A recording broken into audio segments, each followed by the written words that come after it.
नमस्कार आप सभी को। आज का क्लास है कहानी पर टेस्ट। क्या है कहानी पर टेस्ट? कौन कौन सी कहानी इसमें संकलित है? तो दो कहानियां संकलित है इसमें, ठीक है। एक है परिंदे और दूसरा है क्या, इंस्पेक्टर मातादीन चांद पर, ठीक है। दो कहानी है और इस कहानी के रिलेटेड में जो भी आलोचक ने, चाहे रामचंद्र तिवारी हो, जिसे आजकल यूजीसी नेट या कोई भी एग्जाम में खास करके उन्हीं से प्रश्न बन रहे हैं, बहुत मोटी किताब है, तो उसको संकलित हम लोग जो भी उनका कथन है संकलित किए हैं यहाँ पे और सॉल्व करते हुए चलेंगे। तो चलिए समय ना गवाते हुए आप लोग कहानी का प्रश्न उत्तर कीजिए और लाइक शेयर कर दीजिएगा क्लास। चलिए सबसे पहले देखेंगे कहानी परिंदे के मुख्य पात्र कौन सी है, ठीक है। सुधा है, जूली है और लतिका मिसवुड, इसमें से कौन से सही पात्र हैं? तो आप लोग जब कहानी पढ़े होंगे परिंदे, इसमें से लतिका आती है, तो लतिका इसमें, ठीक है। अब जानते हैं परिंदे, देख लेते हैं परिंदे का प्रकाशन वर्ष क्या है, ठीक है। तो प्रकाशन वर्ष परिंदे कहानी का क्या है? तो ये सबसे पहले ये याद रखेंगे कि ये हंस पत्रिका में, कहाँ से? हंस पत्रिका में निकली थी। कब? 1957 ईस्वी में, ठीक है। और ये इसका संग्रह में कब संकलित हुआ? संग्रह में, तो संग्रह 1900 कहीं 1959 मिलते हैं, कहीं 1960 भी मिलते हैं, ठीक है। तो याद रखिएगा 1959 वाला, ठीक है, सब जगह अधिकतर दिखाता है। तो फिर और आयु पे डिपेंड करता है ये। तो इसमें कितने कहानी संकलित है? तो ये परिंदे संग्रह में, परिंदे कहानी में टोटल 7 कहानी संकलित है, ठीक है। और 7 में से ये परिंदे कहानी कितना नंबर का है? तो 7वां नंबर का है। 7 कहानी संकलित है इसमें परिंदे में, और 7वां नंबर में जो कहानी है वो कौन है? परिंदे है, ठीक है। परिंदे कहानी 7वां नंबर में है। यहाँ तक आप लोग को समझ में आ गया होगा, मुझे उम्मीद है पूरा। अब इसके बाद हम लोग आगे क्वेश्चन सॉल्व करते हैं, चलते हैं, ठीक है। दूसरा कौन है? 7 नंबर कमरे में किसका जमघट लगा रहता था? तो कहानी जब पढ़े होंगे आप लोग, अब तो नहीं पढ़े हैं तो आप इस चैनल के प्लेलिस्ट में जाएंगे, इसके बाद वहाँ पे सारा कहानी पढ़ा दिया गया है, तो उसमें से देखते होंगे परिंदे जब कहानी पढ़ रहे होंगे तो 7 नंबर का कमरा का जिक्र आता है, जो कि ये किसका कमरा था?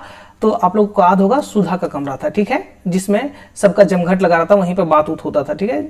तो इतना याद है। जूली का नहीं, हेमंती का नहीं, तो लतिका का भी नहीं, क्योंकि लतिका वो नहीं, सुधा का रहता था, जो सुधा लेटर भी पा लेता है, आगे जिक्र होगा, ठीक है, बता देंगे, फिर क्वेश्चन हो जाएगा लीक। चलिए हॉस्टल का आलसी नौकर कौन था? तो हॉस्टल में जब कहानी पढ़ रहे होंगे तो इसमें से एक नौकर का जिक्र आया है, ठीक है। कौन है? तो वो आलसी नौकर, कामचोर, तो कमरुद्दीन है, ठीक है। आप लोग ऑप्शन देख के ही लग गया होगा कमरुद्दीन। अभी तो कुछ आसान क्वेश्चन रखे हैं, इसके बाद बहुत अच्छा प्रश्न आएंगे। चलिए ये बहुत इंपॉर्टेंट है, ठीक है।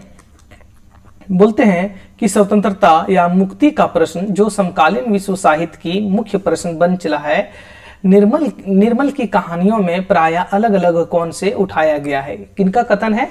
तो बहुत प्रसिद्ध नामर्षि आलोचक हुए, ठीक है, उनका है। नामर्षि से याद आया, एक और प्रश्न ही बन जाता है कि नामर्षि ने परिंदे को हिंदी कहानी का पहला कहानी नहीं माना है, सिर्फ ये नई कहानी का पहला कृति माना है। क्या? नई कहानी का पहला कृति माना है। नई कहानी का पहला कृति किसको माना है? तो परिंदे कहानी को, ठीक है। किसको? परिंदे कहानी को। यहां तक आप लोग को याद रह जाएगा। इसके बाद हम लोग आगे चलते हैं। जूली ने नाइट रजिस्टर पर क्या किया? हस्ताक्षर किया, ठीक है, हस्ताक्षर किया, दस्तखत किया, या तो नियम तोड़ा, या तो पन्ना फाड़ लिया। तो क्या किया? तो आप लोग को याद होगा, वो साइन किया, ठीक है, हस्ताक्षर किया। अब देखते हैं हम लोग आगे। बोलता है कि लतिका किस मौसम को सबसे अधिक पसंद करती थी? तो लतिका आप जानते हैं ग्रीस नेगी, जिससे प्रेम करती थी, क्या? जिससे प्रेम करती थी मेजर ठीक है, ग्रीस नेगी से, वो ठंडी के दिनों में मिली थी, ठीक है। कौन? ठंडी के दिनों में बर्फबारी होता था, तो वो कौन सा मौसम पसंद करेगी? जब बर्फबारी रहेगा तो बर्फबारी में ही, ठीक है, क्योंकि उस समय मिली थी और अपना प्रेम को याद करते थे। एक कैसा कहानी है?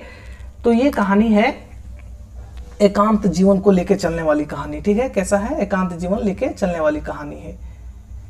यहाँ तक आप लोग को समझ में आ गया होगा। अब हम लोग आगे चलते हैं। कहानी का विषय वस्तु में ज़्यादा नहीं बता रहे हैं, इसलिए क्योंकि आप लोग पहले पढ़ चुके होंगे। जो नहीं पढ़े हैं वो जाके चैनल के प्लेलिस्ट में जाएं, वहाँ पे सारा कहानी यूजीसी नेट जेआरएफ का, ठीक है, नेट जेआरएफ का पूरा सिलेबस यहाँ फ्री पढ़ाया जाता है। और अपने दोस्तों तक भी शेयर कीजिए। डॉक्टर मुखर्जी किस विषय को स्कूल में पढ़ाते थे? डॉक्टर मुखर्जी किस विषय स्कूल में पढ़ाते थे? क्या कौन सा विषय पढ़ाते थे स्कूल में? तो आप लोग को पता होगा डॉक्टर मुखर्जी, सबसे पहले नाम आया तो इससे जानेंगे कि ये कहाँ का था, ये क्या थे। तो एक अध्यापक थे, क्या थे? एक अध्यापक थे। कहाँ का था? तो बर्मा का था। कहाँ? बर्मा का था, ठीक है। बर्मा कहाँ है? अच्छा, म्यांमार, जिसको अभी हम लोग कह सकते हैं, ठीक है। तो क्या बायोलॉजी पढ़ाते थे, हाइजीन फिजियोलॉजी पढ़ाते थे, इतिहास पढ़ाते थे, साहित्य पढ़ाते थे। क्या चीज पढ़ाते थे? हाइजीन फिजियोलॉजी, ठीक है। इसके बाद आते हैं 7वां नंबर पे हम लोग, ठीक है। डॉक्टर मुखर्जी का मूल देश कौन सा था? जो कि मैं अभी बता चुका। डॉक्टर मुखर्जी का मूल नाम कौन सा था?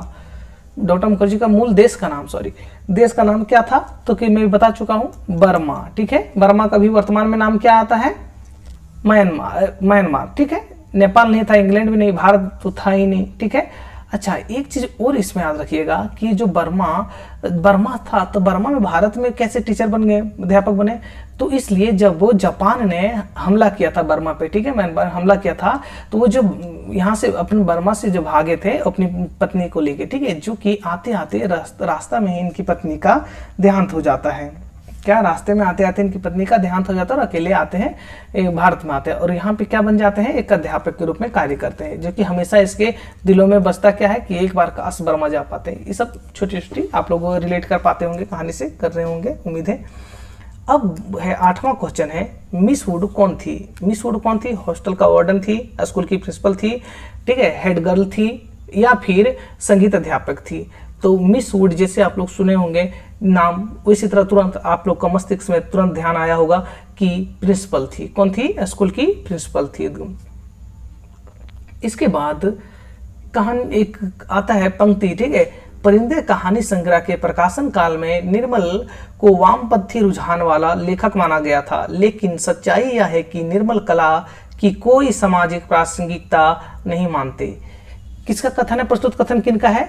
तो सबसे प्रसिद्ध अभी NTA के थ्रू से, या तो कोई भी HPSC हो गया, या तो कोई भी संस्था के द्वारा सबसे ज्यादा पूछे जाने वाले लेखक के कोटेशन है, ठीक है, कह सकते हैं हम लोग, रामचंद्र तिवारी का है, ठीक है, बहुत इंपॉर्टेंट है, याद रखिएगा। अच्छा, वामपंथी रुझान समझते हैं ना, वामपंथी,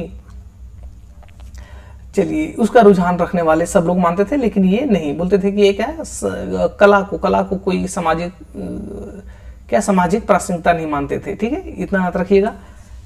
ह्यूबर्ट ने लतिका को क्या लिखा था? ह्यूबर्ट ने लतिका को क्या लिखा था? कौन? मिस्टर ह्यूबर्ट ने लतिका को क्या लिखा था? शिकायत पत्र, प्रेम पत्र, धन्यवाद पत्र, निमंत्रण पत्र। तो जैसे आप लोग को याद होगा, ये ह्यूबर्ट क्या करते थे, अंदर ही अंदर प्रेम करने लगे थे लतिका को, ठीक है, प्रेम करने लगे थे। तो क्या, कौन सा पत्र लिखेगा? जब प्रेम करता है कोई तो कौन सा पत्र लिखता है जी? प्रेम पत्र लिखते हैं। तो इसलिए उत्तर इसका क्या होगा? प्रेम पत्र हो जाएगा, ठीक है। अब अगला क्वेश्चन चलते हैं कि ह्यूबर्ट किस वाद्ययंत्र में निपुण थे? क्या है? ह्यूबर्ट किस वाद्ययंत्र में निपुण थे? किस वाद्ययंत्र में निपुण थे? तो याद रखिएगा, ये हमेशा पहले ऑप्शन देखिए, सितार बजाने में, पियानो बजाने में, बांसुरी बजाने में, या तो क्या, गिटार बजाने में। तो क्या चीज बजाने में सबसे ज्यादा निपुण थे ये? तो ये पियानो बजाते थे। क्या चीज बजाते थे? ये पियानो बजाते थे, ठीक है, पियानो बजाते थे, जो कि, और भी क्वेश्चन आ जाएगा इसीलिए भी नहीं बता रहे, रुकिए आगे चलते हैं। लतिका को किससे गहरा मानसिक लगाव रहा था? लतिका को किससे गहरा मानसिक लगाव रहा था? तो डॉक्टर मुखर्जी से, ह्यूबर्ट से, ग्रीस नेगी से, या कमरुद्दीन से? तो इस तरह हम लोग रीड कर सकते हैं, जिसे प्रेम करती थी ग्रीस नेगी से, जिसे वो प्रेम करती थी, ग्रीस नेगी है, उनसे ये बहुत प्रेम करती थी, ठीक है। यहाँ तक समझ में आ गया? कौन था उनका मानसिक लगाव, जिससे कि इनका देहांत हो गया, शहीद हो गया, इसके बावजूद भी वो इनके मस्तिष्क में छाए रहे, ठीक है। कौन थे वो? ग्रीस नेगी। अभी मैं शुरू में कुछ आसान प्रश्न रखा हूँ, इसके बाद फिर उधर बहुत टफ है थोड़ा। ग्रीस नेगी किस पद पर कार्यरत थे? ग्रीस नेगी किस पद पे, किस ओहदा में कार्यरत थे? ठीक है, शिक्षक थे, कैप्टन थे, कैप्टन कौन सा रेजिमेंट के थे? बोल तो कुमाऊं रेजिमेंट। डॉक्टर थे, लेखक थे, किस क्या ओहदा में था वो? तो वो कैप्टन थे, ठीक है। कौन सा कैप्टन, किस रेजिमेंट के थे? तो कुमाऊं रेजिमेंट। याद रखिएगा, ये सब क्वेश्चन पूछा गया है। कहानी में परिंदे का प्रतीक क्या है? कहानी में परिंदे का प्रतीक क्या है? परिंदे कहानी में परिंदा जो नाम है उस क्या चीज का प्रतीक है? अकेलापन का, विस्थापन का, या प्रेम का, और आशा का, स्वतंत्रता और उन्मुक्ता उड़ान का, स्कूल और अनुशासन का। तो परिंदे याद रखिएगा, परिंदा है, परिंदे कहते हैं अकेला और विस्थापन का, ठीक है, अकेला और विस्थापन का प्रतीक है माना गया है। क्या चीज का? अकेला और विस्थापन का प्रतीक माना गया है परिंदे, ठीक है। यहाँ तक आप लोग समझ गए होंगे। अब आगे चलते हैं। स्वतंत्रता और उन्मुक्ता उड़ान का नहीं है, ठीक है, परिंदे हैं, परिंदे परिंदे परिंदे क्या होता है? कोई पक्षी रहता है, ठीक है, पक्षी बनेगा तब मान लेते, चलिए ठीक है।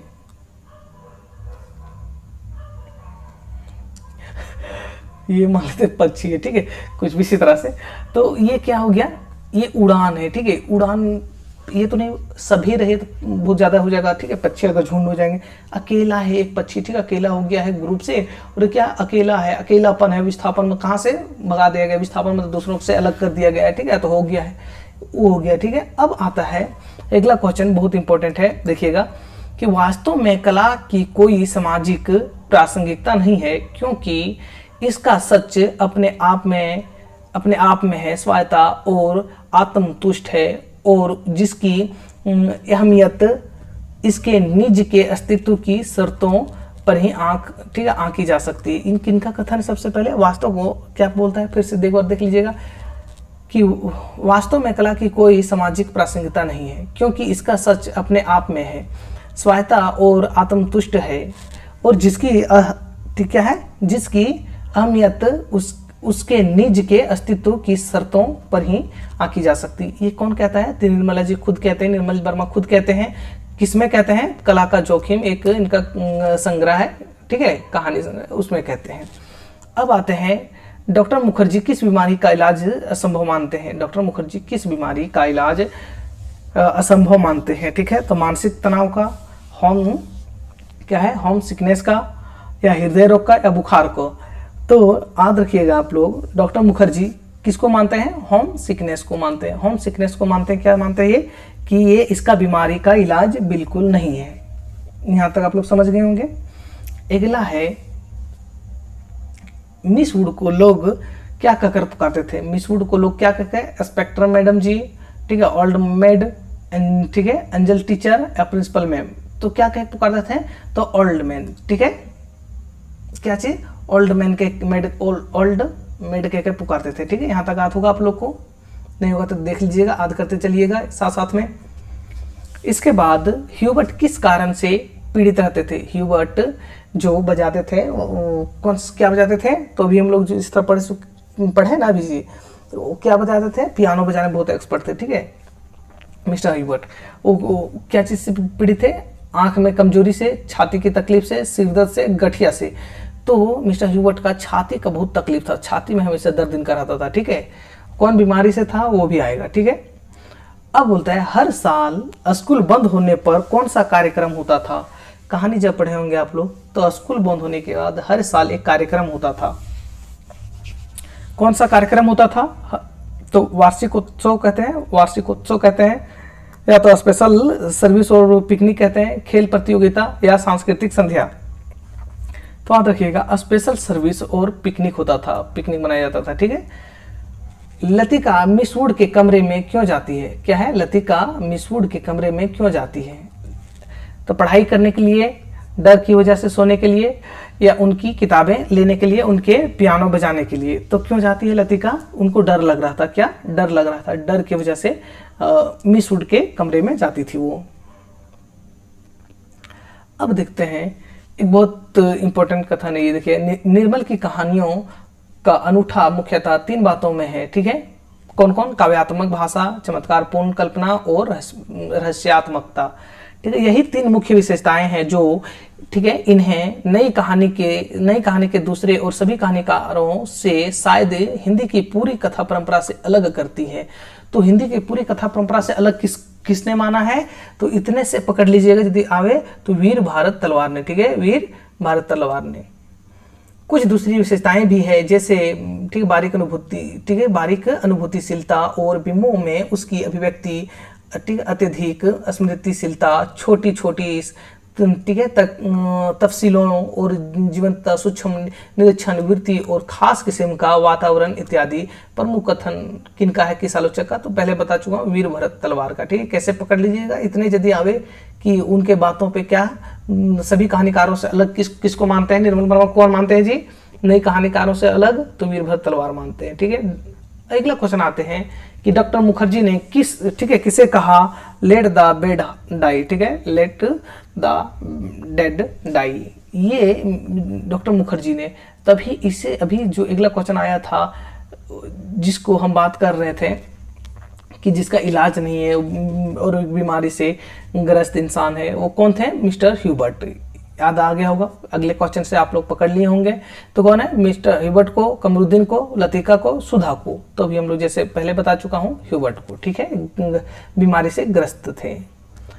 कहानी परिंदे का प्रमुख विषय क्या है? ठीक है, परिंदे कहानी का प्रमुख विषय क्या है? राजनीतिक चेतना, आधुनिक सभ्यता की आलोचना, या फिर अकेलापन, विस्थापन और जीवन का खालीपन, होटल, ठीक है, हॉस्टल जीवन का अनुशासन। तो इस कहानी का प्रमुख विषय क्या है? तो कहानी में बता चुका हूं, अकेलापन, विस्थापन, इस सब का जिक्र आता है, तो ये है। ठीक है, ऑप्शन नंबर सी। अब देखते हैं फिर एक दो से सीरियल हो गया। ठीक है, 20-20 क्वेश्चन करके मैं बांट के अलग रखा था कि फादर अल्मोंड को लतिका का हॉस्टल में अकेले रहना क्यों खतरा है माना है? ठीक है, नियम का विरुद्ध था, खतरा माना उसको अकेले रहना। क्यों? मिस वुड का विरुद्ध था, डॉक्टर मुखर्जी की वजह से शक था, लड़कियों की सुरक्षा को लेकर शंका था। तो डॉक्टर फादर अल्मोंड को लतिका का हॉस्टल में अकेले रहने पर क्यों खतरा महसूस करता था? क्योंकि डॉक्टर मुखर्जी की वजह से, ठीक है, डॉक्टर मुखर्जी की वजह से उस पर शक रहता था। ठीक है, डॉक्टर मुखर्जी की वजह से शक रहता था उनको, फादर को। ठीक है, अब आते हैं कि मिस वुड ने फादर अल्मोंड के संदेश को किस प्रकार खारिज किया?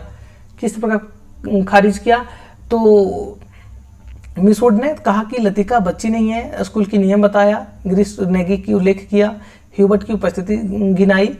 तो इसने कहा कि लतिका कोई बच्ची नहीं है क्योंकि ये खुद एक अध्यापक है, तो ये बच्ची नहीं है। ये सब के उनका खारिज किया, उनका जो उनका वक्तव्य था वो। ठीक है, एक और याद रखिएगा, निर्मल वर्मा को अज्ञेय की परंपरा का लेखक कहा गया है, किंतु दोनों में बुनियादी अंतर है। बहुत इंपॉर्टेंट, रामचंद्र तिवारी के हैं, आप लोग हमेशा इसको याद रखिएगा।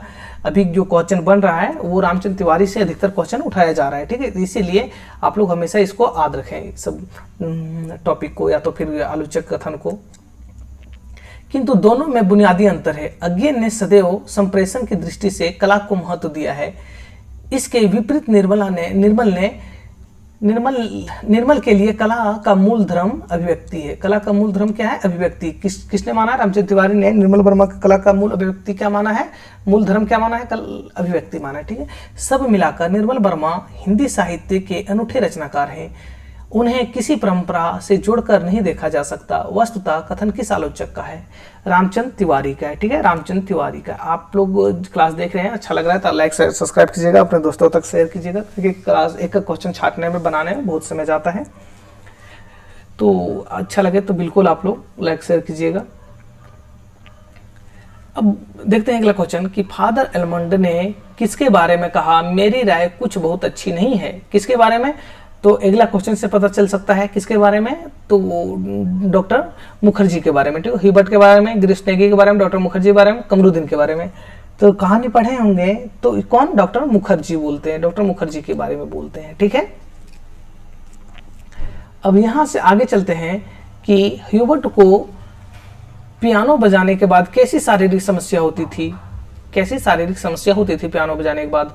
सिर दर्द, दिल का धड़कन तेज होना, आंखों में जलन होना, हाथों में दिल का धड़कन तेज हो जाता था। ठीक है, जो कि हम लोग आगे इसी तरह क्वेश्चन कर चुके थे, इसको पार करते हैं। ठीक है, ह्यूबर्ट को पियानो के सुरों को किससे तुलना की? ह्यूबर्ट ने जो पियानो बजाता था उनके सुर जो थे पियानो के, किससे तुलना की? ज्वार की लहरों से, अंधेरी खाई के गुजरने से, तो उड़ते हुए परिंदों से, बिजली की चमक।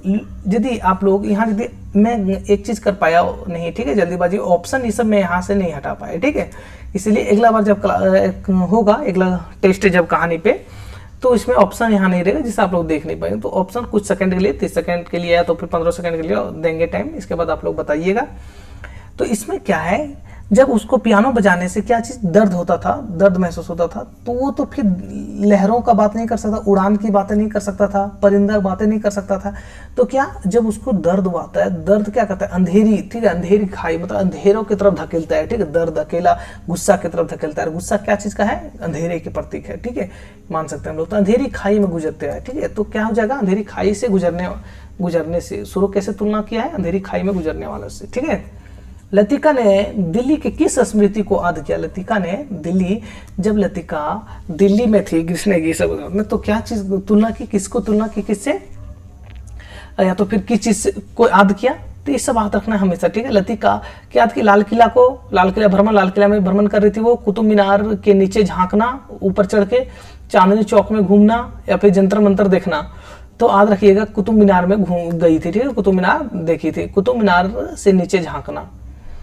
अब है लतिका ने दिल्ली में ऊपर से लोगों को क्या फेंका था, पत्थर, फूल, मूंगफलियां, या फिर मूंगफलियां या तो चॉकलेट। तो आप लोग को पता होगा कि लतिका ने दिल्ली के ऊपर क्या चीज फेंका था ऊपर चढ़ के, ठीक है, पत्थर तो फेंक नहीं सकती, फूल चॉकलेट तो भी नहीं फेंक सकती, मूंगफलियां तो फूल में अंतर है आप लोग। तो एक याद रखिएगा कि हाँ मूंगफलियां फेंकी थी, ठीक, क्या है, मूंगफलियां फेंकी थी। चलिए अब, ठीक है, मिस्टर ह्यूबर्ट ने लतिका से किस पत्र के लिए क्षमा मांगी थी। तो पहले बता चुके थे, मिस्टर ह्यूबर्ट ने लतिका से क्या प्रेम, अंदर प्रेम करता था और पत्र भी लिखा था। तो किससे शिकायत की, मतलब क्या चीज के लिए क्षमा मांगा, तो शिकायत पत्र के, बिल्कुल नहीं। तो क्या प्रेम पत्र के लिए, बिल्कुल हाँ प्रेम पत्र के लिए। अनुशासन के लिए, नहीं। मुखर्जी के पत्र लिखा था, डॉक्टर मुखर्जी, नहीं। तो क्या आंसर हो जाएगा, प्रेम पत्र के लिए, ठीक है। डॉक्टर मुखर्जी ने किस शहर के जलने का दृश्य देखने की बात कही थी। डॉक्टर मुखर्जी ने किस शहर के जलने का दृश्य देखने की बात कही थी। तो याद रखिए मिस्टर मुखर्जी कहां से आए थे, तो बर्मा से। और बर्मा में याद रखिएगा, बर्मा में जब जापानी आक्रांता कह सकते हैं, तो जापानी सेना की जो हमला हुआ था, वो वहां पे शहर जला दिया था, ठीक है। तो वहां से भागे थे जो, कहां से, तो दिल्ली से नहीं, कोलकाता से नहीं, लखनऊ से नहीं, तो रंगून से भागे थे। कहां से, रंगून से भागे थे। रंगून कहाँ पे है, तो रंगून बर्मा में है। और रंगून से याद आता है एक और, आप लोग यूनिट 10 में एक रचना पढ़ते होंगे जो कि रंगून से संबंधित है, ठीक है। किस लेखक का है और उस रचना को लिखने में कितने साल लगे थे, आप लोग को वीडियो देख रहे हैं तो कमेंट कीजिएगा, ठीक है। अब चलिए 10वां नंबर में हम लोग चलते हैं कि मिस वुड को डॉक्टर मुखर्जी का कौन सा गुण खलता था। मिस वुड को डॉक्टर मुखर्जी का कौन सा गुण खलता था। अहंकार का गुण, आलस्य या लापरवाही का गुण, कठोरता का गुण, नियमों का उल्लंघन करने का गुण। तो सबसे मिस वुड को जो प्रिंसिपल थी, उसको डॉक्टर मुखर्जी आलस लगते थे, ठीक है, आलस है, कामचोर थे, ठीक है, आलस और लापरवाह आदमी थे। कैसा, आलस और लापरवाह इंसान थे। लतिका ने जूली को कौन सा लिफाफा दिया था।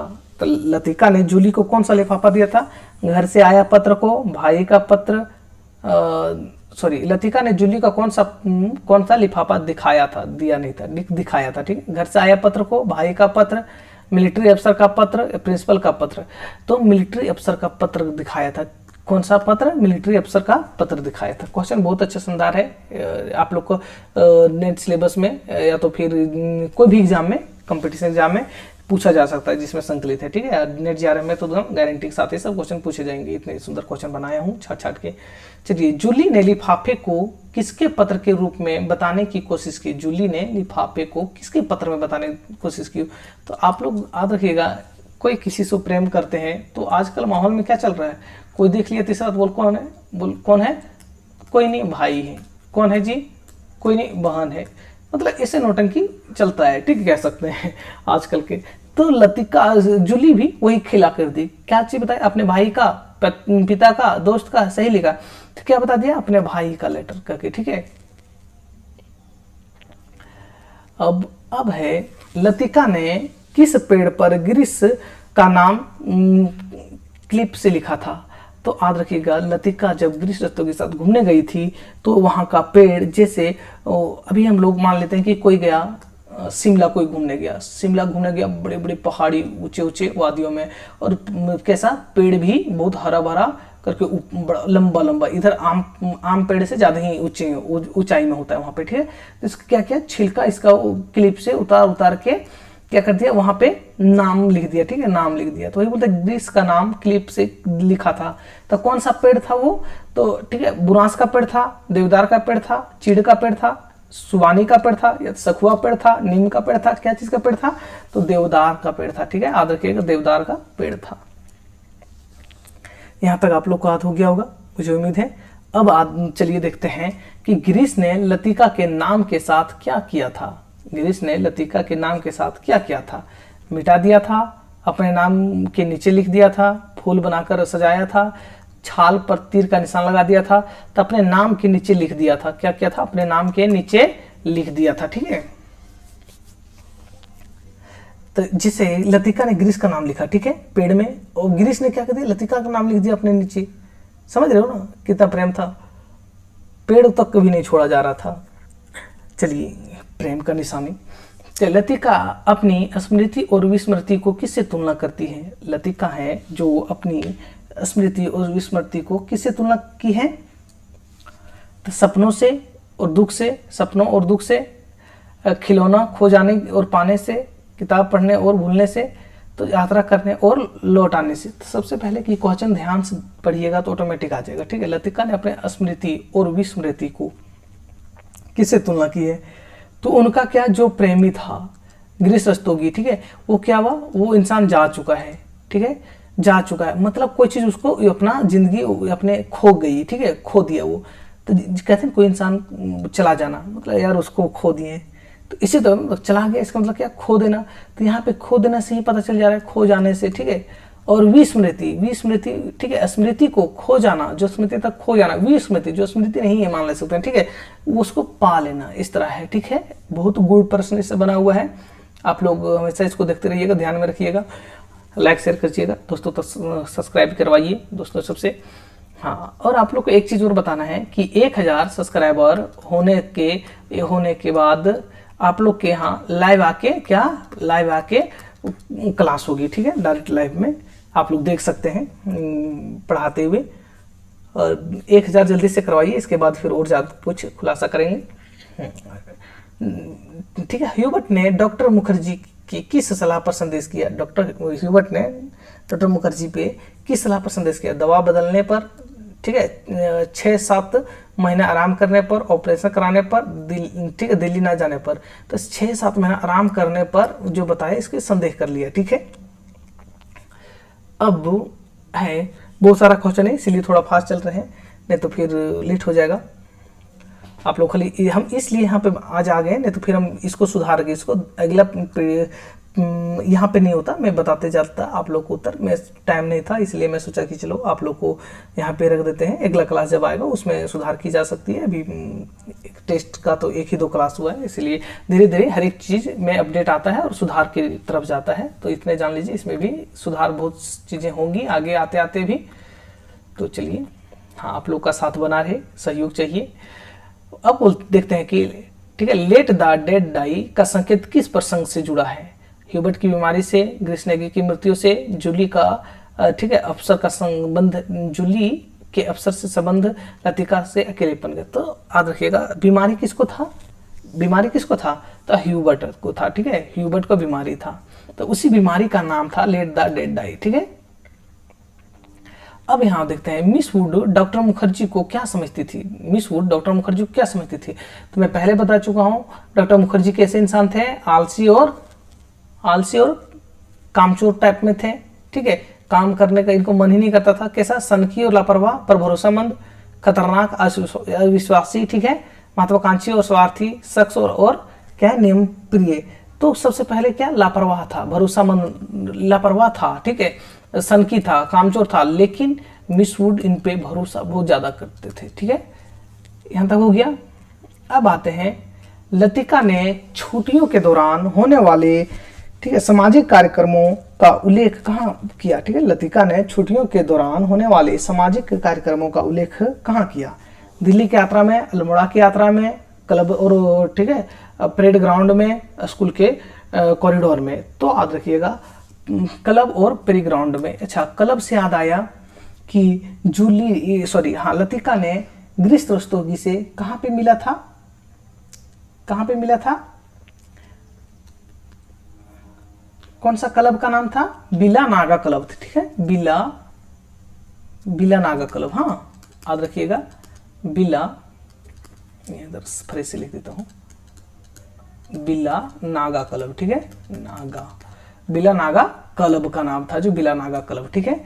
इसी पे दोनों, यहीं पे दोनों का मिलन हुआ था, यहीं से प्रेम प्रसंग उन लोग का आगे निकल गया था, ठीक। कौन क्लब था ये पूछा गया है, पूछा जाएगा, ठीक है, बार बार आप लोग याद रख लीजिएगा इसको।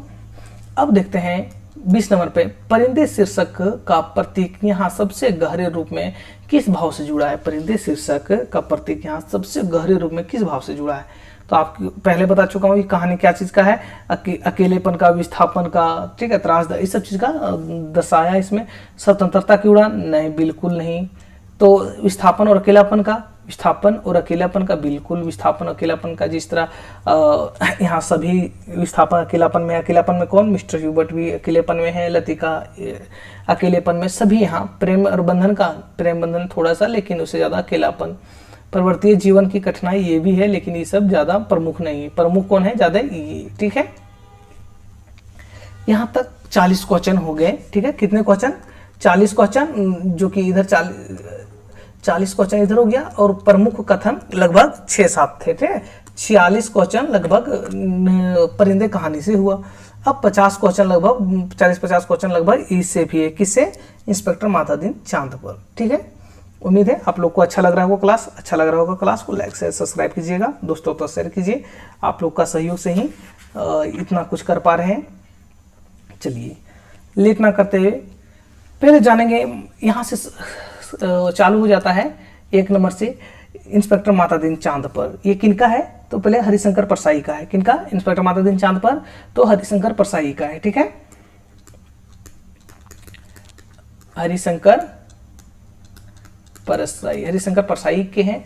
अब इनका प्रकाशन वर्ष या तो फिर किस में संकलित है, तो याद रखिएगा ये जो हरिशंकर परसाई का रचना है इंस्पेक्टर मातादीन चांद पर, ये किन पे संकलित है, तो ठिठुरता हुआ गणतंत्र में। क्या, ठिठुरता हुआ गणतंत्र में, ठिठुरता हुआ, ठीक है, गणतंत्र में, ठिठुरता हुआ गणतंत्र में। किसका प्रकाशन वर्ष कब है, 1970 ईस्वी, याद रखिएगा। ठिठुरता हुआ गणतंत्र का प्रकाशन वर्ष 1970। इसमें कितने, अच्छा ये भी पूछ देते हैं कि इसमें कितने कहानी संकलित है, तो कितने कहानी संकलित है, टोटल 24 कहानियां संकलित है, ठीक है। टोटल कितने, 24 कहानियां संकलित है, ठीक है। कितने, 24 कहानियां संकलित है। यहाँ तक याद रह जाएगा आप लोग को। अब चलिए यहाँ तक याद हो जाएगा। अच्छा, यदि ये पूछ दे कि इसमें 24 कहानी संकलित है, लेकिन इंस्पेक्टर मातादीन चांद कितने नंबर पे है, तो क्या कहेंगे, तो क्या चीज हो जाएगा, तो फिर 8 नंबर पे। मातादीन इंस्पेक्टर चांद पर कितना नंबर पे है, 8 नंबर पे है, ठीक है, संकलित।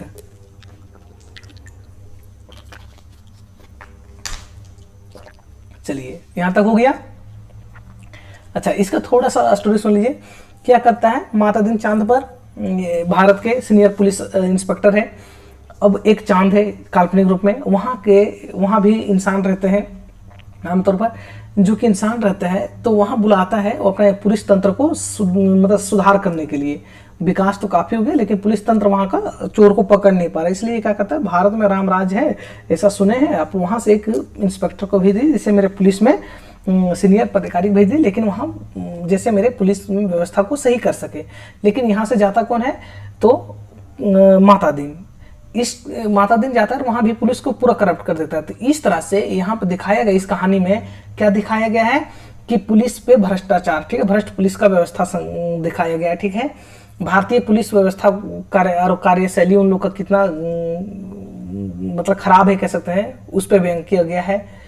और निर्दोष को दोषी करार दिया जाता है, किस तरह पैसे के लालच में, घूस के बहाने से, ठीक है, चोर नहीं पकड़ पा रहा है तो किसी निर्दोष इंसान को फंसा दिया जाता है, ये भी जानते हैं। और इसी तरह से अच्छा, इस कहानी में एक और पात्र छुपा हुआ, एक बात और छुपा हुआ इसमें कि विज्ञान को यहाँ पे खारिज किया जा रहा है, विज्ञान को यहाँ पे क्या खारिज कर दिया जा रहा है, ठीक है, ये भी याद रखिएगा आप लोग। चलिए, ये कहानी के बारे में महत्वपूर्ण बातें बता दिया हूँ, आप लोग पढ़ चुके होंगे, नहीं पढ़े होंगे तो फिर से प्लेलिस्ट में जाइए, वहाँ पे सभी कहानी और सभी उपन्यास, नाटक सब पढ़ाया जा रहा है और जो बचा हुआ पढ़ाया जाएगा, बने रहिए। चलिए आते हैं, वैज्ञानिकों का कहना है कि चांद पर जीवन है या नहीं। क्या चांद पर जीवन है या नहीं, वैज्ञानिकों का कहना है या नहीं, ठीक है। तो वैज्ञानिक का कहना क्या है जी, हाँ है, नहीं है, थोड़ा बहुत है, जानवरों का है, क्या चीज का है, तो वैज्ञानिक का कहते हैं बिल्कुल नहीं, चांद पर नहीं है जीवन। सीनियर इंस्पेक्टर माता दीन वैज्ञानिक के किस बात को झूठ मानते हैं, ठीक है। चांद पर पानी नहीं है को झूठ मानते हैं, चांद पर जीवन नहीं है, चांद पर पहाड़, ठीक है, पहाड़ नहीं है, चांद पर रोशनी नहीं है। तो बोलते हैं कि वैज्ञानिक लोग सब क्या कहते हैं, सब झूठ बोलते हैं। माता दीन क्या कहती है, वैज्ञानिक लोग सब झूठ बोलते हैं, चांद पर जीवन क्या है, बोल चांद पर जीवन नहीं है, सब झूठ बोलते हैं, चांद पर जीवन है। कौन मानती है ऐसा, माता दीन, ठीक है। माता दीन ने कहा कि वे चांद पर कौन सा हिस्सा देखकर आए हैं। आप कहानी पढ़े होंगे तो माता दी कहती है कि चांद पर मैं गया, चांद पे मैं एक हिस्सा में घूम के आया, कौन सा, तो अंधेरे हिस्सा, मतलब जो अंधेरा रहता है उस हिस्सा में मैंने घूम के आ गया, ठीक है। उजला हिस्सा को, अंधेरा हिस्सा को, पूरा चांद को, आधा चांद को। तो क्या कहती है, बोल अंधेरा हिस्सा से मैं घूम के आ गया। जैसे कि भारत ने कुछ साल पहले लॉन्च किया था, अंधेरे हिस्सा में जाके कोई उपग्रह था, मैं उनका नाम भी भूल जा रहा हूँ उसका। चलिए कोई दिक्कत नहीं, हम लोग अपना टॉपिक में आते हैं। इम्पोर्टेंट ये है, चांद की सरकार ने भारत सरकार को किस लिए लिखा था, मतलब पत्र लिखा था, किस लिए पत्र लिखा था, ठीक है।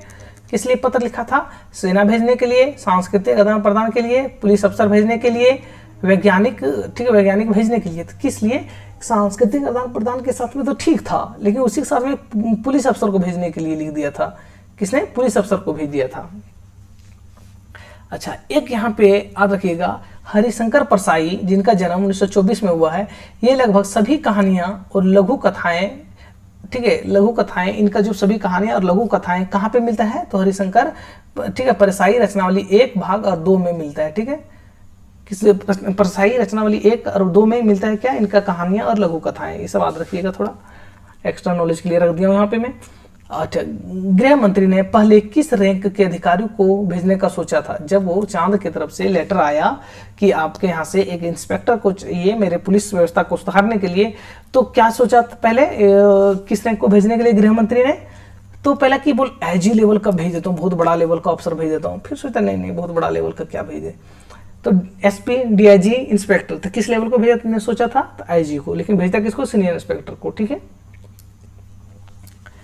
सचिव ने किस रैंक के अधिकारियों को भेजने का प्रस्ताव रखा था, सचिव ने किस रैंक के अधिकारियों को भेजने का प्रस्ताव रखा था, आईजी का, सीनियर इंस्पेक्टर का, डीआईजी का, सिपाही का। तो आप लोग को याद होगा, जिस तरह से पढ़े होंगे, तो सीनियर इंस्पेक्टर का, ठीक है। और इन्हीं के प्रस्ताव के आधार पे भेजा गया था माता दीन, ठीक है। चांद पर किस अधिकारी को भेजा गया था, चांद पर किस अधिकारी को, तो माता जी, इसमें तो सबसे आसान था ये, ठीक है, माता दीन को भेजा गया था। माता दीन किस पद पर थे, पहले भारत में किस पद पर थे, सीनियर इंस्पेक्टर पे थे।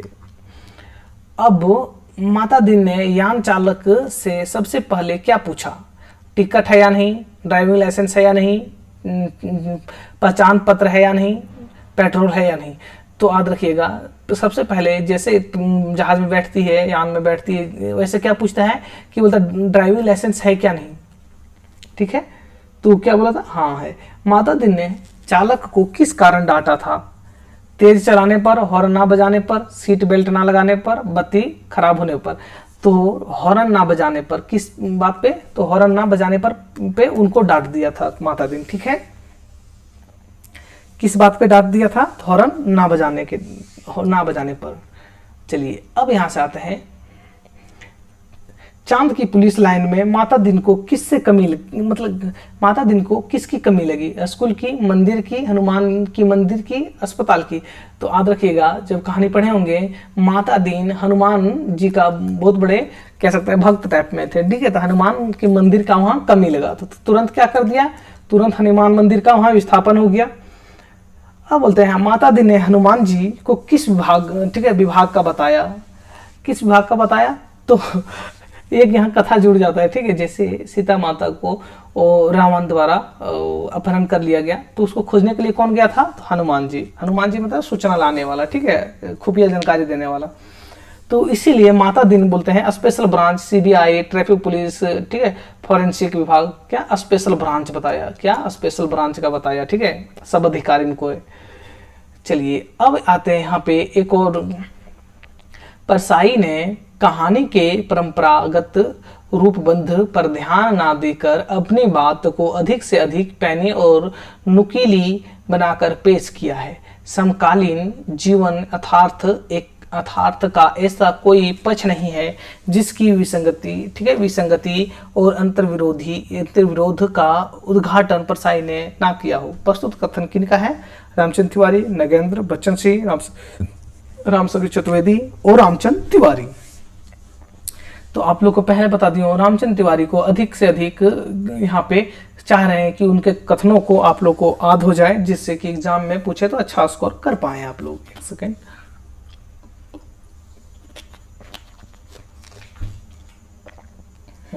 चलिए आगे चलते हैं। माता दिन के अनुसार हनुमान जी ने कौन सा केस सुलझाया था? जो कि पहले से मैं बता चुका हूँ, सीता माता ला। तो चोरी का, अपहरण का, डकैती का, हत्या का। तो अपहरण का। किनका अपहरण हुआ था? सीता माता का। चांद की पुलिस की कमजोरी का कारण माता दिन ने क्या बताया? कमजोरी कहाँ? चांद की पुलिस की कमजोरी को क्या बताया माता दिन ने? ज्यादा तनख्वाह कारण, कम प्रशिक्षण के कारण, कम संख्या कारण, कमजोर कानून कारण। बोलो नहीं नहीं नहीं, यहाँ पे पुलिस को बहुत ज्यादा तनख्वाह है। इतना तनख्वाह 70-80 हजार तनख्वाह दे दीजिएगा पुलिस को, तो क्या होगा जी? तो ज्यादा काम करेगा? बैठे पैसा तो आ ही रहा है, कुछ काम नहीं करेगा। यही 5,000 15,000 मान लेते हैं कि 20,000 या तो फिर 10,000 दे दीजिएगा, तो क्या करेगा? घूस लेने के लिए ज्यादा दौड़ा भागी करेगा। यही सोच से माता दिन ने वहां का पुलिस का तनख्वाह कम करवा दिया था, ठीक है। माता दिन के अनुसार भारत में इंस्पेक्टर की तनख्वाह कितनी थी? तो उस समय के अनुसार 200 रुपया, मात्र कितने? 200 रुपया, ठीक है। माता दिन के अनुसार भारत में इंस्पेक्टर की तनख्वाह कितनी थी? इंस्पेक्टर एक उच्च पद होता है, उनका तनख्वाह कितना? 200 मात्र था, ठीक है। याद रखिएगा, ये फैक्चुअल नंबर, इसको एकदम ध्यान से याद रखिएगा, ठीक है। उस समय भारत में इंस्पेक्टर की तनख्वाह कितनी थी? 200 रुपया। माता दिन के अनुसार भारत में सिपाही की तनख्वाह कितनी थी? तो 100 रुपया। इंस्पेक्टर से नीचे होते हैं सिपाही, इसीलिए उनका 100 रुपया आधा। चांद पर तनख्वाह घटा, ये सब फैक्चुअल डाटा है, ठीक है। ये सब एकदम आध ही करना चाहिए, आपको हो जाना चाहिए। चलिए अब इसके बाद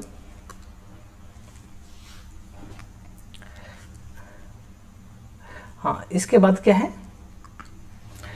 चांद पर तनख्वाह घटाने से क्या प्रभाव पड़ा? पुलिस ने हड़ताल की, पुलिस और मुस्तैद हो गई, पुलिस और मुस्तैद हो गई, अपराध बढ़ गया, सरकार गिर गई। क्या है? पुलिस का दिया और मुस्तैद हो गया। और मुस्तैद क्यों? क्योंकि आप मान लेते हैं कि कोई ज्यादा पैसा कमा रहा है तो अपने बच्चों को या तो घर परिवार को अच्छे देना चाहेगा, क्या अच्छा व्यवस्था देना चाहेगा, बच्चों को अच्छे स्कूलों में डालेगा जिसका फीस ही होगा 50,000 40,000। तो ये अच्छा स्कूल में डाला तो क्या करेगा? स्कूल में डाल चुका, अब तुरंत निकालेगा नहीं, क्या करने शुरू कर दिया? घूस लेने इधर से शुरू कर दिया, ठीक है। तो याद रखिएगा ये सब चीज। चांद का पहला बड़ा केस कौन था? चोरी का, हत्या का, डकैती का, अपहरण का। तो सबसे बड़ा केस क्या होता है? हत्या ही। तो इसे पकड़ लीजिएगा, हत्या का था, ठीक है। हत्या के केस में क्या है? हत्या के केस में माता दिन ने किसे गिरफ्तार किया था? ठीक है, असली अपराधी का, पीड़ित का दोस्त, मदद करने वाले आदमी का, डॉक्टर का। तो मदद करने वाला आदमी को ही माता दिन ने पकड़ लिया था, बोला नहीं नहीं यही हत्यारा है। माता दिन ने गवाहों के लिए किसे बुलाया था? साधु की, ठीक है, नवरत्न की, ठीक है, शिक्षक की या सैनिक की? तो नवरत्न को बुलाया था। किससे? नवरत्न को बुलाया। माता दिन ने ठीक है, गवाहों के लिए किसे बुलाया था? नवरत्न को, ठीक है। अब यहां देखते हैं माता दिन ने गवाह बनने की परिभाषा क्या बताई थी? गवाह बनने, जो भी गवाह बने उसका परिभाषा क्या बताया था? जो सच बोले, जो देखे, जो कहे कि मैंने देखा, जो अदालत में खड़ा हो। बोला कि जो कहे कि मैंने देखा, ठीक है, वही गवाह बनेगा सचमुच। बोलते हैं अब देखते हैं कुछ कोटेशन, ठीक है। ठीक है, उनमें आदमी की चौतरफा आजादी के लिए क्रांतिकारी चेतना ठीक है संपादित है। समाज का क्रांतिकारी परिवर्तन, मनुष्य की मुक्ति, एक बेहतर संसार की रचना, यही वो ठीक है परिप्रेक्ष्य है जिसमें ये कहानियां लिखी गई है। उनके पीछे एक जीवन दर्शन और मूल्य दृष्टि है, एक विचारधारात्मक विवेक और ठीक है विश्व दृष्टि है। प्रस्तुत कथन किनका है? तो ये याद रखिएगा, ये प्रमुख कथन किसका है? धनंजय वर्मा का। किसका है? धनंजय वर्मा का है, ना कि नामवर्षी निर्मल वर्मा ये सब कुछ। ठीक है, अब आते हैं झूठे गवाह तैयार करने के लिए माता दिन ने क्या तरीका अपनाया था? झूठा गवाह तैयार करने के लिए क्या? रिश्वत देना, धमकाना, रिश्वत और धमकी देना दोनों, या तो ठीक है मनुहार करना। क्या था? तो धमकाना, धमकाना सही लगा था उसको, धमका के झूठा गवाही तैयार कर देता था। हाँ,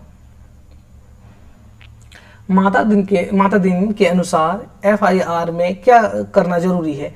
पूरा लिखना, बीच में जगह छोड़ना, जल्दी लिखना या हस्ताक्षर ना करना। तो बीच में जगह छोड़ना, जैसे कि हेर फेर पैसा लेके किया जा सकता है। ये क्या है? ये व्यंग है। ठीक है, कहाँ का? भारत के पुलिस व्यवस्था पे। भारत के पुलिस व्यवस्था क्या करता है कि पैसा ले लिया, नाम काट दिए, ठीक है आपका नाम नहीं है, पैसा ले लिया, नाम जोड़ दिया, ठीक है इसका ये भी क्राइम किया। घर में आप देखते होंगे किसी अड़ोस पड़ोस में झगड़ा होता है दो लोगों में, तो क्या करता है, इसमें 5 लोग पहले नाम लिखा, लेकिन बाद में पता चला कि यार 3 आदमी का तो नाम ही कट गया, इसमें से जिसने असली में मर्डर किया उसका नाम ही कट गया। तो ये चीज होता है पुलिस व्यवस्था में, ठीक है, भ्रष्टाचार को दिखाता है। और ये कहानी क्या करते हैं, भ्रष्टाचार को लेके व्यंग करता है, ठीक है, पुलिस व्यवस्था पे। अब 24वां नंबर में है, निर्दोष आदमी को फंसाने पर लोग विरोध करते तो माता दिन क्या कहते थे, ठीक है। तो सच सामने आएगा, ऊपर से हो रहा है, अदालत देखेगी, सब्र करो। तो कुछ भी शिकायत करने से सबसे पहले बोलते थे ये सब ऊपर से ऑर्डर है, ऊपर से हो रहा है। यहाँ पे क्या मतलब है कि ऊपर से पुलिस व्यवस्था कहता है ये सब ऊपर से हो रहा है, ऊपर से पुलिस व्यवस्था से ऊपर IG DIG, उससे ऊपर कौन, मंत्री मुख्यमंत्री। यहाँ पे किस पे, नेता पे आके खत्म हो जाता है, ठीक है, नेता पे आके खत्म हो जाता है। तो वही बोलता कौन, ऊपर से हो रहा है, ठीक है, जिससे भारत में चलता है। माता दिन के अनुसार ऊपर से हो रहा है कहने से क्या लाभ होता है, ठीक है, केस जल्दी बंद हो जाता है, दोष सरकार पर डाल दिया जाता है, जनता मान जाती है, पुलिस बच जाती है। तो दोष किससे, सरकार पर डाल दिया जाता है, सरकार वही नेता पे डाल दिया जाता है, ठीक है, सरकार पे डाल दिया जाता है। अब देखते हैं 26वां नंबर पे, चांद की जनता ने संसद में क्यों विरोध किया, चांद की जनता ने संसद में विरोध किया था, क्यों, तो अपराध बहुत बढ़ गए, ठीक है, मानवीय संबंध खत्म हो गए, पुलिस भ्रष्ट हो गई, सरकार कमजोर हो गई, मानवीय संबंध बिगड़ गई थी। क्यों, क्या कि इतना ज्यादा वहां का, मतलब कोई किसी से मदद करना चाह नहीं था। मान लेते कि कोई आके किसी पैर टूट गया गिर के, इसको हॉस्पिटल ले ही नहीं जा रहा, क्यों, पुलिस बता देगा तुम्हें मार के तोड़ दिया, समझ रहे ना। इस लेवल में मानवीयता ही खत्म हो गया था, किसी का सेवा करना। तो इसलिए वहां पर संसद में बहुत बड़ा हंगामा हुआ था। लोग मरते हुए आदमी की मदद क्यों नहीं करते थे, तो जो मैं भी बताया, डर से कि हत्या का आरोप लगेगा, पुलिस रोकती थी, अस्पताल बंद था, पैसा नहीं था, तो क्या, डर से कि हत्या का आरोप लग जाएगा। लोग आग क्यों नहीं बुझाते थे, तो वही डर से उन पर आग लगाने के केस ना बन जाए। मतलब इस लेवल में भ्रष्टाचार हुआ था, और यहाँ होता है, इसके मतलब उसके थ्रू यहाँ बैन किया गया है, ठीक है। लोग बच्चों को डूबने पर क्यों नहीं बचाते थे, तैरना नहीं आता था इसलिए पुलिस रोकती थी, या डर से ना उन पर हत्या का केस ना लगे, या लोग निर्दयी थे, तो वही डर से कि इन पे हत्या का केस ना लग जाए कि तुम डुबा के मार दिया। इसीलिए इससे दिखाता है किस तरह से भ्रष्टाचार था, ठीक है, भ्रष्टाचार। चांद के प्रधानमंत्री ने भारत के प्रधानमंत्री को क्या लिखा था, धन्यवाद और आभार पत्र, माता दिन को तुरंत ठीक है बुला लें, पुलिस को और भेजें या तनख्वाह बढ़ा दें। तो माता दी को तुरंत बुला लेने के लिए एक सीक्रेट लेटर लिखा था, ठीक है, क्या है, गुप्त पत्र लिख दिया था, ठीक है। चांद के प्रधानमंत्री ने माता दिन की सेवाओं को कैसा बताया, उपयोगी, हानिकारक, सामान्य और ठीक है सम्मानजनक। तो मतलब ये तो आम बात है, जो हानिकारक ही बताएगा, जब इतना उसका देश का नाश कर दिया चांद का, सरकार का। माता दिन को सम्मान किस रूप में दिया गया, फूलों से, ठीक है, लदी जीप पर जुलूस, पदक, पैसा, हनुमान मंदिर में पूजा। तो फूलों से लदी जीप पर, ठीक है, जुलूस निकालते हुए इसे सम्मान दिया गया था, ठीक है, याद रखिएगा कैसे दिएगा, ये बहुत महत्वपूर्ण है। माता दिन को किस वस्तु के लिए ठीक है, हुक्म मिला था चांद से लाने का, किस वस्तु के, मतलब हाँ किस वस्तु के लिए, ठीक है, सोना के लिए, एड़ी चमकाने का पत्थर, चांदी की मिट्टी, हनुमान की मूर्ति। तो एड़ी चमकाने के लिए पत्थर, हुक्म मिला था कि एड़ी चमकाने वाला पत्थर तुम लेते आना, वहां से जा रहा है तो, ठीक है एड़ी चमकाने चलिए ठीक है। माता दिन किसके लिए वह पत्थर ला रहे थे? एसपी साहब की पत्नी के लिए, आईजी के लिए, प्रधानमंत्री के लिए, हवलदार के लिए। तो एसपी साहब की पत्नी के लिए। तो एसपी साहब कहाँ, इंस्पेक्टर माता दिन, और वो कहाँ, एसपी साहब, ठीक है। तो एसपी साहब की पत्नी के लिए इतना ख्याल कि एडी चमकाने वाला, उनका एडी गंदी हो गई, तुम एडी चमकाने वाला वहां से पत्थर ला देना, ठीक है, घिस घिस के चमका ले बाद में। तो माता दिन ने कहा कि पुलिस का काम क्या है? अपराधी पकड़ना, अपराधी को पकड़कर, ठीक है, वहीं सजा देना, जनता की मदद करना, अपराधियों को से समझौता करना। तो बोल रहा है कि अपराधियों को पकड़कर वहीं सजा दे देना, ठीक है। ये क्या, अदालत ये दौड़ने का काम नहीं करती है। माता दिन ने कहा कि सजा किसे होनी चाहिए? असली अपराधी को, निर्दोष को भी चल सकता है, ठीक है, जिसे सब माने, जिसे पकड़ लिया जाए। निर्दोष को भी सजा हो सकती है, जो उस तत्काल स्थिति में पकड़ा जाए उसी को मान लेना है, ठीक है। अब क्या है कि माता दिन के अनुसार पुलिस का, ठीक है, मानवतावाद क्या था?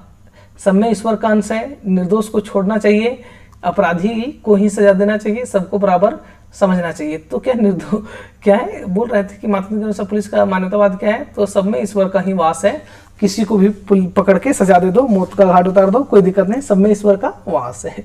माता दी का ये फिलॉसफी था, ठीक है। माता दी का सिद्धांत क्या था? माता दी का सिद्धांत क्या था? हमें पैसा नहीं, काम प्यारा है, हमें आराम चाहिए, हमें सत्ता चाहिए, हमें पैसा ही सब कुछ है। तो क्या, हमें पैसा नहीं, हमें काम चाहिए, काम जब रहेगा तो काम प्यारा है, काम ही रहेगा तो पैसा ही जाएगा, ठीक है। बोलते हैं फिर माता दिन को वापस क्यों बुला लिया गया? उनकी टर्म खत्म हो गई, वे बीमार हो गए, ठीक है, उन्होंने चांद की संस्कृति को नुकसान पहुंचाया, उन्हें प्रमोशन मिल गया, तो उन्हें चांद की संस्कृति को एकदम बिल्कुल नष्ट कर दिया था, ठीक है, चांद की संस्कृति को बिल्कुल नष्ट कर दिया था। जैसे कि बता चुका हूँ, अभी सुने थे, वहाँ का पुलिस भ्रष्ट कर दिया था, भारत की जैसी पुलिसों के हाल कर दिया था वहाँ। चांद की पुलिस माता दिन से क्या सीख गई थी? केस बनाना, गवाह तैयार करना, निर्दोष को फंसाना और उपरोक्त सभी। तो केस बनाना भी, फर्जी केस बनाना, गवाह को तैयार करना, ये भी हो जाता था, निर्दोष को फंसा देता था, ये भी। तो क्या, उपरोक्त सभी, ठीक है। चांद के लोग माता दिन को किस कारण देखने ठीक, चांद के लोग माता दिन को किस कारण देखने आए थे? तनख्वाह घटाकर सक्षमता लाने के कारण, उनकी वर्दी देखने, भारत का आदमी देखने, उनका जुलूस देखने। तो तनख्वाह घटाकर, ठीक है, सक्षमता लाने के कारण, ठीक है। अब चांद की संसद में किसके खिलाफ गुस्सा हुआ? ठीक है, अपराधियों के खिलाफ, सरकार के खिलाफ, माता दिन के खिलाफ, पुलिस के खिलाफ। तो सरकार के खिलाफ, ये तो बता ही चुके हैं। माता दिन किसे भारतीय पुलिस का, ठीक है, अपराध देव मानते हैं, ठीक है, सॉरी, आराध्य देव मानते हैं। किसे आराध्य देव मानते हैं? तो आराध्य देव मानते हैं किसको? राम को, कृष्ण को, हनुमान को, शिव को। तो हनुमान को, ठीक है। हनुमान जी ने रावण की किसे संपत्ति को नष्ट किया? हनुमान जी ने रावण की किस संपत्ति को नष्ट किया? सोना को, महल को, संपत्ति लंका में आग लगा दी थी, रथ को। तो संपत्ति को, संपत्ति मतलब पूरा संपत्ति लंका में ही आग लगा दिया था, ठीक है। यहां तक हो गया।